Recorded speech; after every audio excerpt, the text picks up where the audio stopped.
Para chegar no 100K, você já pensou nessa meta? E se você não pensou, que tal começar a pensar? Hoje nós vamos falar sobre isso, então bora para esse conteúdo. Sou a professora Rosana Corales e você está aqui no Instituto Excelência no Bolso, o canal que investe em você.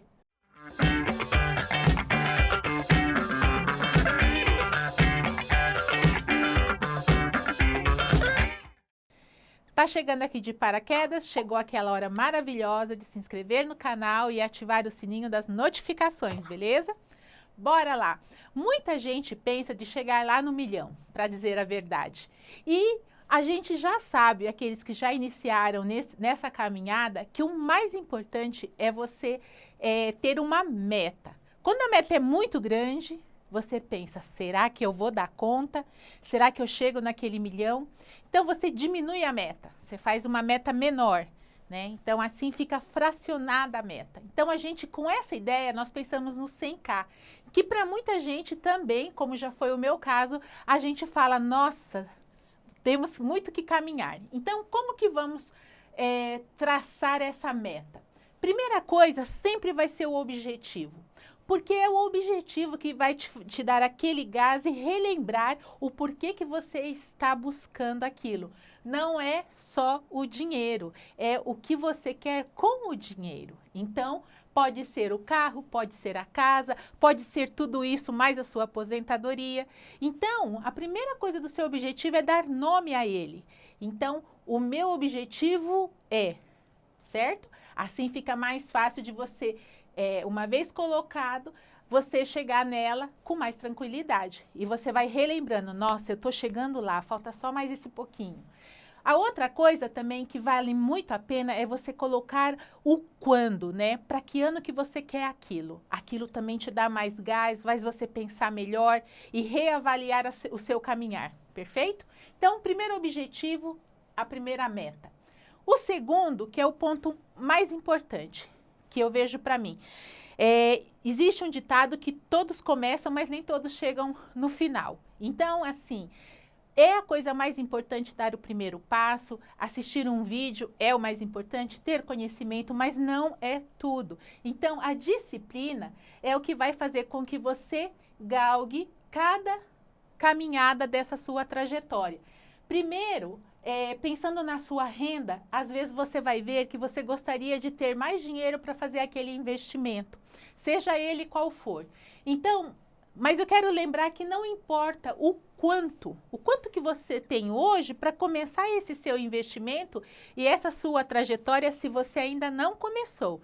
E você que estiver assistindo, me deixa depois no comentário, você já começou essa caminhada? Está indo bem na sua caminhada, tá bom? Quero saber.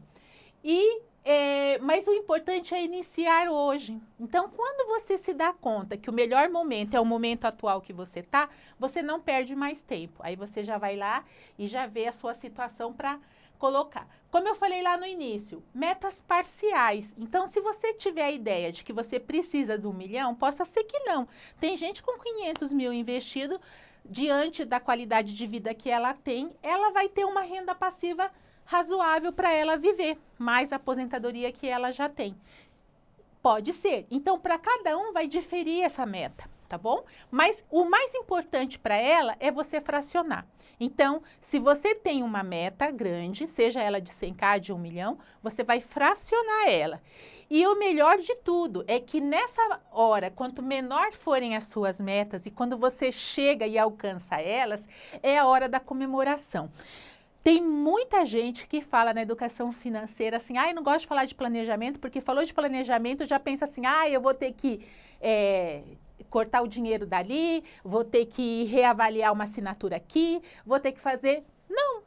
Você vai ter que fazer escolhas, sim, inteligentes, mas também você vai viver o presente e vai se dar ao luxo de comemorar essas pequenas escaladas que você vai galgando. Então, quando você chegar na meta, aí vale a pena, sim, você fazer aquilo. Quando eu comecei uns anos atrás, eu falei assim para mim, nossa, chegar nos 10K vai ser a minha meta, né?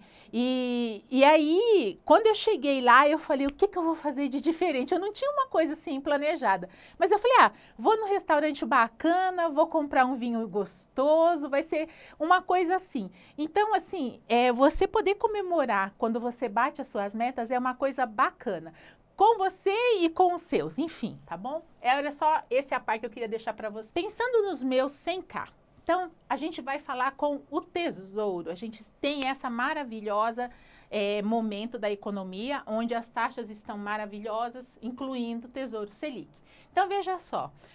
O bacana do site do Tesouro é que você tem duas formas de usar na simulação. A primeira delas, vamos calcular aqui um Selic 2028. Você tem quanto que eu quero investir hoje e quanto que eu quero resgatar no futuro. Então, vamos lá. Você pode ter N possibilidades, aí vai depender de você. Então, bora lá. Vamos supor que para 2028, quero saber quanto que eu preciso para chegar lá no 100K. Então, vamos lá. Certo. Chegamos aqui. E de que forma que você prefere fazer? Então, você quer investir uma única aplicação ou você quer investir mensalmente? Vamos supor que você queira investir mensalmente. Se você não quiser, você faz a sua simulação. Então, eu quero investir. E o simulador irá descontar esse valor do total que você precisará aportar mensalmente para atingir o seu objetivo. Vou colocar mensalmente e nesse momento para investir vou colocar 2.000. Aí vai lá. Tchau, tchau, tchau, tchau. Então, apareceu para você o valor do resgate pretendido 100. O valor investido no momento era 2. Só que para você chegar no seu 100K lá em 2028, você vai ter que fazer 36 aportes mensais com 2.356.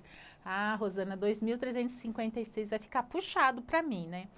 Então, você já tem. E aí ele vai te dar um valor de 102, mas o valor líquido vai para 99.999,79, beleza? Agora nós vamos fazer, já que ficou muito pesado, 2028, então vamos supor, o 2028 ficou muito próximo e você tem um valor muito pesado mensalmente.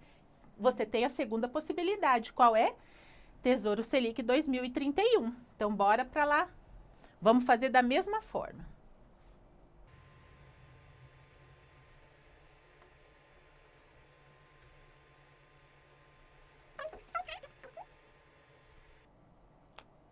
Perfeito! Lá vamos nós. Então, o 100K que nós queremos lá no final, o valor investido hoje também de 2.000 e já passa de 2 para 1.034. Então, isso é uma das formas, mas eu trago para você, olha só, aqui deu 104 e também deu 99.999. Então, gente, o que vale a pena? Para visão de médio e longo prazo, sempre você vai buscar aqueles ativos de mais longo prazo. Ah, Rosana, mas o pessoal está dizendo hoje que a Selic está muito volúvel, né? Que sobe e desce, nesse momento só está em elevação. Já sabemos que a projeção, de novo, saiu hoje, que a inflação vai aumentar para 2026. Então, uma Selic em alta. Então, você tem possibilidade de aproveitar esse momento num curto espaço de tempo. Mas nada te impede também de você pegar essa simulação e fazer com pré-fixado e dividir. Você colocar na Selic 50 e 50 no pré-fixado. Aí você pode diminuir os seus aportes. Então, bora para o nosso resumão, hein? A terceira coisa, cuidar bem do seu dinheiro. Quando a gente fala, que nem eu falei lá, planejamento, tem gente que já fala, que chato planejamento. E não é.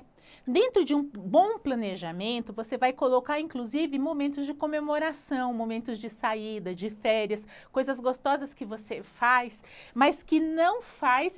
Aí que tem o segundo ponto. Cuidado com as compras por impulso. Porque um bom planejamento vai te cuidar para que você não faça essas compras por impulso. Aí eu conto para vocês uma coisa. Nos atendimentos, quando a gente vai conversando com as pessoas, cada um traz a sua vivência e todos coincidem com uma coisa só, que muitas das vezes você acha que você não tem dinheiro para investir porque você não se deu conta ainda que existe algum gargalinho por onde está saindo ali uns R$ 10 aqui, uns 15 ali, uns 20, que no final de um ano já passa de 10, às vezes de 10% do seu salário. Então, aí é uma coisa que vale a pena você refletir. Você ter a curiosidade, se você ainda não faz isso, de pegar o seu extrato e ver lá quais foram as saídas, foram todas estritamente necessárias ou não. Isso não é, como eu falava lá no início do planejamento, não é uma coisa para você sempre dizer não para você. Mas, puxa vida, o seu dinheiro é suado, você conquista ele com trabalho, com esforço. Então, você também tem que saber dar a melhor finalidade e com maior inteligência possível para aquilo que você tem em mãos. Bom, bora lá. Então, cuidado com as compras por impulso e habitue-se a ter o dinheiro sem gastar. Por que eu falo isso? Minha mãezinha que me perdoe, mas eu vou dar o exemplo dela. Era muito engraçado, quando a gente morava junto, às vezes ela falava assim, eu preciso ir lá no banco para tirar o dinheiro. Você vai comigo, né? A pessoa mais antiga tem esse costume ainda. Aí ia com ela e tal, aí na semana seguinte de novo. Aí um dia, eu só observando, não falava nada. Aí um dia, afinal o dinheiro era dela, né? Aí ela falou assim para mim, nossa, Rô, eu tô percebendo que o dinheiro na mão da gente parece que fica coçando pra gente gastar ele. Gente, sem brincadeira, tirando a minha mãe, mas assim, outras pessoas já me falaram algo parecido. Se eu tiver dinheiro na carteira, o dinheiro vai embora que eu nem vejo. Então, vale a pena sim, né? A gente se habituar a ter, às vezes, o dinheiro ali na carteira e olhar para ele e falar, que beleza, você tá aí, né? Não é para a gente fomentar o tio Patinhas, não. É para que a gente tenha essa liberdade de não estar com aquela necessidade premente de gastar o dinheiro que a gente quer com aquele primeiro objetivo que a gente viu lá na frente, tá bom? Aqui, nós vamos passar para um resumo do que a gente falou até agora, mas que eu queria trazer para vocês mesmo é a simulação. Mas vamos lá. Então, qual que é esse resumo? Primeiro, não foque em abreviar o caminho. Nesse momento, talvez você esteja iniciando, talvez você esteja na metade do caminho, o que vai aparecer para você sempre é alguém querendo te dar uma rentabilidade maior do que o mercado em geral te dá. Então, você tem que tomar muito cuidado com isso, tá bom? Então, o que você faz? Uma vez que você vê um investimento que te parece bom, você sempre analisa, você vai na B3, vê se aquilo lá está listado, vê qual que é o banco, qual que é o emissor. Tudo isso para você ter tranquilidade, né? Para você poder fazer o investimento. A disciplina dos aportes. Não menosprezar. Se você colocar que mensalmente você vai investir, então seja fiel. Pague-se primeiro sempre. Então você vai ter que ter aquela disciplina dos aportes. Então, isso é o mais importante. E buscar a diversificação. A gente sempre fala que existe a segurança e a diversificação é uma das formas que você faz para você ter segurança na sua trajetória de investimento, certo? Bom, com esse resumo, eu espero que tenha agregado para você e valeu! Até a próxima!